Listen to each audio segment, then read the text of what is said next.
Estamos ya por cerrar este año y la gente está muy pendiente de qué va a pasar en el 2023, porque lo que ocurre tradicionalmente es que el 1 de enero, el 2 de enero, ya para decir que pues pasaron el chuchaqui, el 2 de enero empiezan a cambiarle los precios a todo, empiezan a generar este incremento del costo de la vida para los ciudadanos y ciudadanas. ¿Qué esperamos del 2023? Bueno, la situación del 2023 va a ser, digamos, algo similar o peor de acuerdo a las propias proyecciones. Hay que recordar el 2022, las proyecciones que daba el Banco Mundial, el FMI, el propio Banco Central eran muy altas respecto a lo que va a terminar el fin de año con la economía. Los reajustes del Banco Mundial del 4.3 le ajustó al 2.8, el FMI del 3.5 al 2.9 y el Banco Central del 3.2 al 2.7, es decir, la economía tiene un retroceso respecto al 4,2 del 2021. ¿Y qué va a esperar el 2023? Estas mismas entidades muestran que la economía va a seguir obviamente contrayéndose algo más, ¿no? En promedio se da un crecimiento al 2023 del 2,2%, es decir, la economía viene retrocediendo. Y esto nos enfrentamos frente a ¿qué? A dos realidades. Una realidad del gobierno que dice que estamos mejor, que la situación está muy bien, que la oferta total es de 124 mil millones de dólares, y valdría explicar a la gente a qué se refiere el gobierno, mientras la gente palpa todo lo contrario. ¿Por qué todo lo contrario? Porque estamos en un proceso inflacionario. Solamente analizar la canasta básica aquí en Quito pasó de $712 a $792 en noviembre. Entonces hay un incremento casi de $80, mientras el salario mínimo se incrementó $25. Esto por un fuerte proceso inflacionario, dado también por dos efectos, ¿no es cierto? El primer efecto es que aquí en el Ecuador ya vivimos un libre mercado, ya no hay regulación alguna. Recuerden los pedidos de las organizaciones sociales que el Estado fije precios de sustentación para el pequeño productor, fije precios para las familias, que no suban las cosas, y adicionalmente eso ha ido de la mano, ¿no es cierto?, también con los efectos externos, es decir, ese torpe bloqueo o sanciones económicas impuestas a Rusia ha incrementado el precio de los insumos, las materias primas y por ende de los productos en Occidente, especialmente en Estados Unidos y la Unión Europea, que es de donde el Ecuador se abastece en gran medida. Entonces todo esto ha generado estos dos efectos, efectos, digamos, inflacionarios, que termina carcomiendo el poder adquisitivo de las familias. Pero yo ayer escuchaba lo que había dicho el periodista Carlos Vera, el entrevistador elegido por el presidente Guillermo Lasso, pues para todas las comparecencias, disque comparecencias ante la prensa, y él decía en un comentario que tenemos en lo económico una recaudación tributaria récord de 16 mil millones, 225 mil millones en ventas y que la reactivación se siente. ¿Qué tan alejados estamos de esta aseveración? Lo de los impuestos es verdad, lo de las ventas tal vez hay equivocación de parte del señor Vera, ¿no? Las ventas bordearían los 124 mil millones de dólares y ahí es donde es importante que la gente comprenda ambas partes, o sea, ¿por qué más recaudaciones? Y la gente tiene que saber que las reformas tributarias hicieron que se baje la base imponible. Antes las personas que ganaban sobre los $1,200 pagaban impuestos. Al bajarse de 14.600 o 13.690 la base imponible a 4.900, prácticamente las personas que ya tienen un empleo, digamos, adecuado, que tienen el mínimo, empiezan a pagar impuestos. Entonces, ¿esto qué hace? Esto hace recaudar el impuesto a la renta, pero ¿de quién? De las personas que menos tienen. suben. ¿Por qué? Porque al reducir la base imponible, los de menos ingresos empiezan a participar de esa recaudación. Esa es la primera parte que hay que ir conociendo. ¿Por qué? Porque en realidad la contribución post-COVID de las sociedades es menos de lo que se planteaba, pues se hablaba de que las sociedades iban a generar una recaudación cercana a los 700 millones de dólares, cuando no va a pasar de 400 millones, por ejemplo. Pero ¿qué ha ido generando? Al cambiar estas cuestiones, cambia todo esto de lo que les queda a las familias, y esto afecta el consumo. Claro. ¿Qué es lo que pasa en la economía? Como en todo el proceso de dolarización, la economía ecuatoriana se ha mantenido por las remesas. Y esto es importante también ir conociendo, ¿no es cierto? ¿Qué pasa? 2021 creció la economía al 4,2% y las remesas que vinieron de nuestros migrantes fue de 4.250 millones de dólares, el mismo valor porcentual que creció la economía. Es decir, si le quitamos las remesas, la economía del 2021 no creció nada. Pero ¿qué pasa el 2022? Si el 2022 la economía va a crecer en el 2,7%, y las remesas van a bordear los 4.600 millones de dólares, que representa más del 4% del PIB, y quitamos las remesas del PIB, ¿qué va a pasar? La economía prácticamente no crecería nada. Es más, nuevamente nos están sosteniendo nuestros hermanos migrantes, y de hecho, pues precisamente veía una nota de prensa donde se mencionaba y ya se asevera que hay una nueva ola migratoria hacia Estados Unidos. Esto ha sido advertido por organizaciones considerando la cifra de ecuatorianos intentando cruzar la frontera hacia ese país. Así es, exactamente. Entonces, solo este año ya bordean más de 220,000 migrantes. ¿Qué implica? Esto también es otra cuestión importante de conocer. Cuando migra la gente, generalmente migra la gente de clase media. Hay que romper el mito de que migran los pobres. Los pobres no tienen posibilidades de migrar, migran los de clase media que no tienen posibilidades ya de emplearse aquí. Entonces, cuando ellos migran, ¿qué sucede? Cae la población económicamente activa. Y al caer la población económicamente activa, automáticamente las tasas de empleo se incrementan. Y esto sale el gobierno a decir que hay más generación de empleo porque las tasas de empleo se han incrementado, pero producto de que cae la población económicamente activa. Este año la población económicamente activa se reduce en más de 350,000 personas, 220,000 por los migrantes y aproximadamente 130,000 personas que pasan a ser parte de la población económicamente inactiva, es decir, son las personas que han hecho todos los esfuerzos por encontrar empleo y no.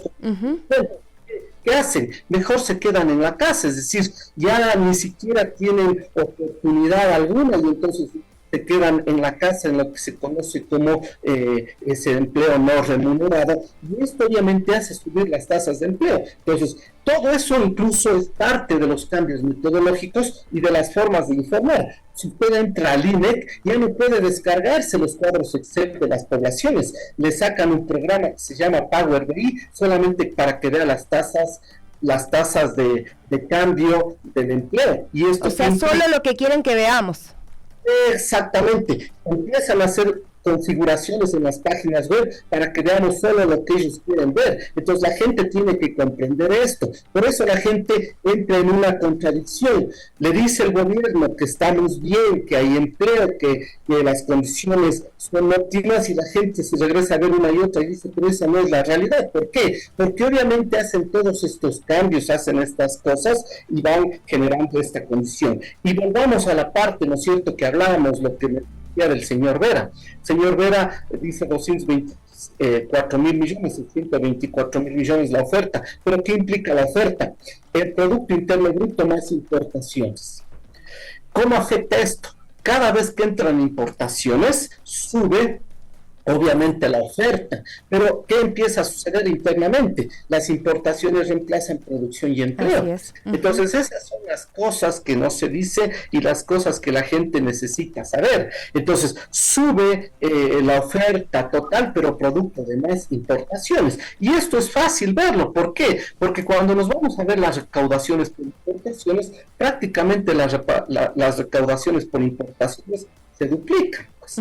Pasa el IVA de importaciones de 1.700 millones de dólares a 2.400 millones de dólares, el IVA de importaciones de 200 millones a 350 millones de dólares, es decir, se incrementa los impuestos a las importaciones, y lo que genera hace ver como que hubiera más producción en el Ecuador, cuando no es así. Lo que están haciendo esta gente es sumar el Producto Interno Bruto más las importaciones para definir la oferta total, es decir, la oferta que se está generando en el país. Pero al demandar más, no solo que se está pagando más impuestos, sino que esa mayor demanda hace elevar los precios, y por eso también los procesos inflacionarios, porque no hay ningún control sobre esto. Recuerde las buenas noticias que nos daba el presidente Lasso, ¿no? Vamos a importar lácteos y carnes más baratas de Uruguay. Vamos a firmar TLCs, es decir, esto realmente son buenas noticias. No son buenas noticias, porque que vengan importaciones más baratas nuevamente reemplaza la producción y el empleo, y eso es lo que no se dice al respecto. La pregunta es, ¿cuánto tiempo podrá sostenerse este tipo de cosas? Entonces, por eso vemos en el 2023 que la economía se va a ver contraída.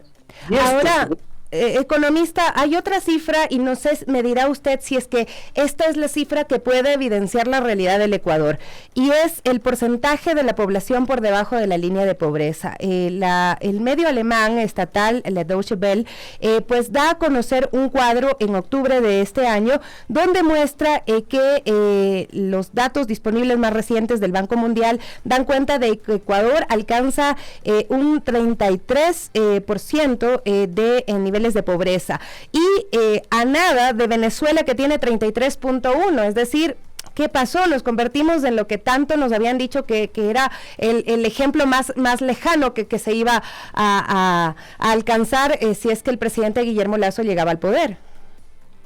Exactamente, es decir, lo que el gobierno nos indica, lo que los periodistas del gobierno nos indican, se contrasta con la realidad. ¿Y qué muestra la realidad? Que lo que dicen es totalmente diferente, por supuesto. Y mire, es tan grave la situación comparativa de la pobreza. ¿Por qué?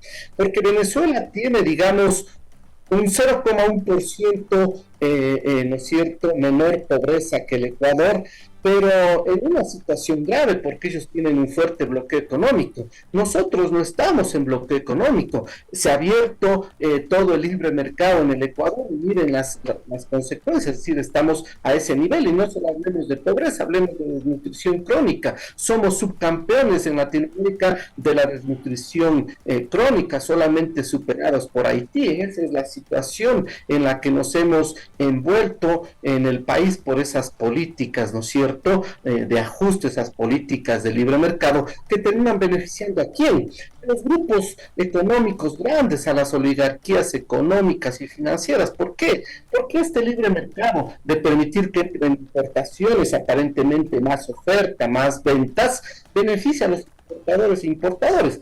Todas las buenas noticias de los acuerdos comerciales con los grandes logros benefician a los exportadores e importadores, pero cuando a algún país les dice, hey, yo no voy a permitirte esto, como México, ¿no? Yo no voy a permitir que entre banano ni camarón, ahí sí ya no quieren fijar TLCs. Pues ¿por qué? Porque no les beneficia a los grandes sectores, ¿no es cierto?, bananeros, a los grandes exportadores de banano y camarón, que terminan obteniendo más ganancias. ¿Por qué? Porque al pequeño productor le pagan casi nada. Estas son las realidades que se contrastan, y al comparar con otros países vemos estas falsas realidades. Lo mismo podemos hacer, es decir, al comparar con economías dolarizadas como El Salvador y Panamá. La situación es sumamente grave, porque, por ejemplo, ¿qué sucede? Es verdad que en el Ecuador, ¿no es cierto?, el salario es mayor que El Salvador, pero en Panamá el salario mínimo es mayor al de Ecuador. Pero ¿qué pasa en esos países? En esos países pueden comprar más con ese salario en comparación con qué? Con la canasta vital, por ejemplo. En Ecuador el salario mínimo cubre apenas el 70% de la canasta vital, cuando en El Salvador el salario mínimo cubre más del 220% de la canasta vital y en Panamá más del 200%. Lo mismo con la canasta básica. En Ecuador la canasta básica con ese salario mínimo no 55% de la canasta, porque está en $792 y el salario mínimo en 425, mientras en El Salvador pueden cubrir con ese salario mínimo casi el 160% de la canasta básica y en Panamá el 170%. Esas son las realidades. Realidades obviamente que van marcando que las propias condiciones, ¿no es cierto?, entre estos países. Entonces, ¿qué pasa? Ecuador tiene las mayores tasas de pobreza en economías dolarizadas, mientras el riesgo de pobreza en Ecuador bordea el 32%, en El Salvador es del 26% y en Panamá del 22%. Esas son las realidades, es decir, no solamente comparándonos con otros países, sino comparándonos con economías similares como son las economías dolarizadas. Y esto obviamente queda reflejando porque es una cuestión también complicada, no solamente la pobreza, la desnutrición, son las condiciones de ver la transparencia, la corrupción entre estos países. Al año 2021, Ecuador tiene los mayores índices de corrupción o de percepción de corrupción respecto a estas economías dolarizadas, mientras Ecuador tiene un índice de corrupción del 37 puntos, El Salvador, por ejemplo, tiene de 34 y Panamá del 36. Cuando vemos el índice de fragilidad de la economía, es decir, comparando la fragilidad económica entre las tres economías, Ecuador es la economía más frágil.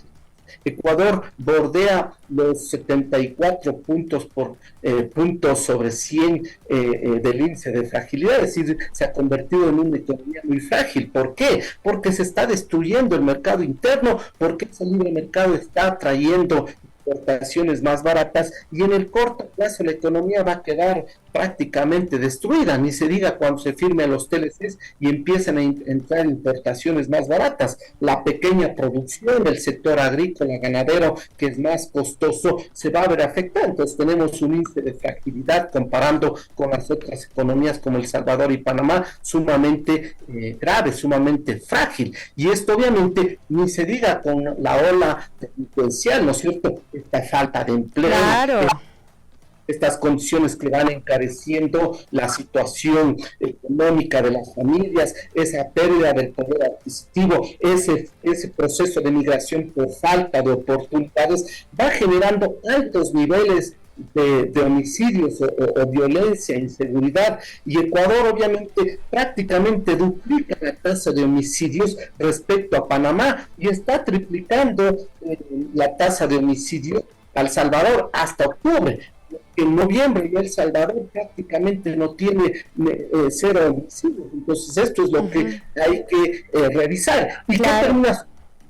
El ranking de paz global, es decir, la tranquilidad con la que pueden vivir las personas en un determinado país, les lleva a que el ranking de paz global de Ecuador sea el doble respecto a El Salvador y sea el triple respecto a Panamá. Es decir, hay el doble de menos paz global respecto a El Salvador y menos 3 veces la paz global que se vive en Panamá. Estas son las realidades que obviamente hay que ir considerando. Así es. Economista, bueno, ya se nos acaba el tiempo y me da muchísima pena porque siento que hay mucha más tela que cortar, muchos más datos que revisar y se me quedan varias preguntas pendientes. Una, el tema de qué pasará con los precios en el 2023, los precios de los productos, los precios de los arriendos, porque siempre estamos acostumbrados acostumbrados a que se cambien al 2 de enero, porque ya lo decía, el 1 están medio chuchaquis, al 2 de enero empiezan a cambiar todos los precios de los productos, tanto en los supermercados grandes como en las tiendas pequeñitas, y el arriendo te lo suben, tú dices, bueno, pero no me han subido el sueldo, bueno, ni modo, así es la economía, hay que pagar, ¿no? Por un lado esto, y por otro, ¿qué podemos hacer los ciudadanos para no empobrecernos más? ¿Hay alguna forma de burlar esta dinámica de la economía que es tan grotesca y que empobrece tanto? ¿Tiene tal vez una respuesta de 1 minuto, mi querido economista? Rapidísimo, los precios van a seguir subiendo producto de esas mayores importaciones y de beneficiar, ¿no es cierto?, en este libre mercado a ciertos grupos. Los arriendos vienen creciendo desde el 2018, producto de que la gente votó 7 veces sí, y en eso permitió la desaparición de la ley, hablemos de plusvalía, que permitía límites al incremento en los arriendos. Por ejemplo, es decir, la misma gente se hizo el harakiri, y hoy en febrero va a ser exactamente lo mismo, se vota mayoritariamente por el sí. Y obviamente esto se contrapone con lo que la gente, cómo puede enfrentar esto. Tenemos que empezar, obviamente, a direccionarnos ya no solo a los grandes supermercados, sino a las tienditas. El momento que la gente empiece a direccionarse a esa economía social y solidaria, a comprar en las tienditas, en los abarrotes, esto nos favorecerá. ¿Para qué? Para que los grupos que dominan los mercados de consumo no puedan fijar mayores precios, porque se está demandando menos ellos y estamos generando mejores condiciones a través de las tienditas. Esto es lo que podemos ver, la gente empezar a direccionar y olvidarnos de sus grandes supermercados, que son los que van fijando cada vez más precios para obtener más ganancias.